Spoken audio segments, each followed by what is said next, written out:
Good afternoon. Welcome to my session on figures of speech. Figures of speech is totally different from parts of speech. So what parts of speech to an ESL classroom is what figures of speech to EFL classroom. So ESL is English as second language and EFL is English as foreign language. So there are any literary text have two kinds of languages and the meaning could be referred in two ways. One is literal meaning and second is figurative meaning. Literal meaning is the direct meaning that you connect with the words and the symbols that you have for the words. Say for example, if I say, I am a brave woman. So every word I refers to I am a brave woman. So when this sentence is a literal meaning. When I say, I am a brave like a lion. So I compare myself with a lion. So here I use the figure of lion to exhibit that I am brave like a lion. So here in the first sentence is a literal meaning and second sentence is a figurative meaning. So here I'm using the figure lion. So that is why we call it as figures of speech or figurative language. So this figures of speech is used for a quick, effective and a vivid description.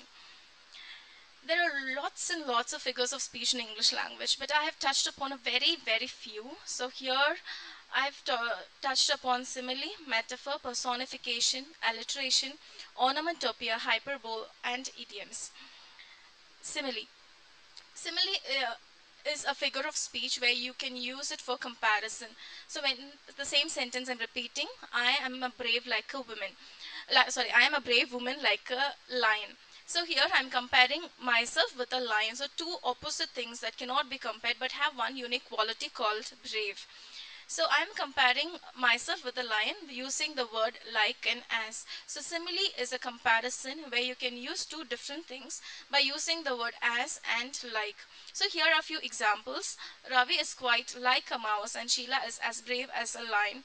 Jack as tall as a mountain and he is as strong as an ox and she is precious like an angel. So any comparison between two things using the word as and like becomes a simile. The next figure of speech here is metaphor. Metaphor is similar like simile. Again the comparison but not by using as and like. Say for example if I say all the world stage, which means I'm comparing the world to a stage but not by using as and like.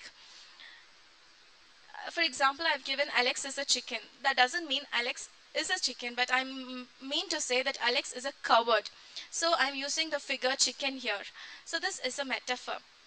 The few examples are love is a battlefield, all the world's a stage, that technology is a dinosaur, heart of stone, time is money, and she's a night owl. The next figure of speech is personification. Personification is one different device where you can give a human quality to an inanimate things. Say for example, I can say the tree cries. So actually speaking, the tree will not cry, but I am giving the human quality of crying to a tree, mentioning to bring out the uniqueness of a tree, to bring out its own individuality. So that is called as personification. When you associate human qualities to inanimate things, then that becomes personification. For examples, the wind howled as the storm grew stronger and time ran away from him. The boat danced in the puddle, the car died in the middle of the road. The flowers nodded to the breeze and the snowflakes danced and the thunder grumbled. The next figure of speech is alliteration. Alliteration is one common thing that is found in poetry that gives a rhythmic tone for all poems. Alliteration are figures of speech that gives a repetition sounds. The starting word of every word sounds the same. Say for example, she sells seashells. Peter Piper picked a peck of pickled pepper. So every word sounds the same. So this is alliteration. This is mostly used in poetry. And hyperbole. This in Greek language means excess. Anything that you wanted to exaggerate and say, that then that becomes the hyperbole. So I could say, for example, I love you 1,000 times. I mean 1,000 times I love you. So I cannot keep telling love you for 1,000 times, which means I like to exaggerate that I love you so much. So examples here are as thin as a toothpick. Those shoes cost a king's ransom. For a millionth time, clean the kitchen. His grandfather is older than the hills. I've told you to stop 1,000 times. That must have cost $1 billion, and I could do this forever. Next is ornamentopia. Ornamentopia are figures of speech that gives form to the sounds that we hear. Say for example, if I say the wind whistles. So here I'm just using the wind whistle. So in this sentence, whistle is a word which comes under the figure of speech ornamentopia, because that talks about the sound that we uh, produce. Like the bees buzzed around in the garden, the leaves were rustling, the doors were squeezing. He closed the book with a thud. Swoosh, splat, buzz, click, and oink. And there's always a confusion between ornamentopia and something called oxymoron. So people tend to misunderstand these two figures of speech. So I would like to just explain. Oxymoron is totally different from ornamentopia. Ornamentopia are words that produces sounds, whereas oxymoron just the opposite words. So oxymorons can be framed by using an adjective with a noun followed.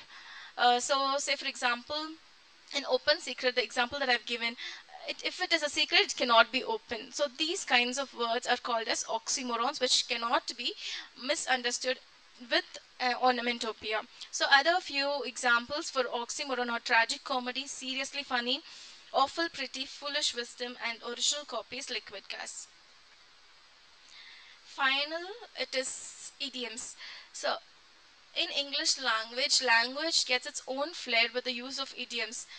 Say for example, if I say my profession is a piece of cake, doesn't mean I'm going to eat a piece of cake. It means like it is a smooth profession, there's no much of hardship.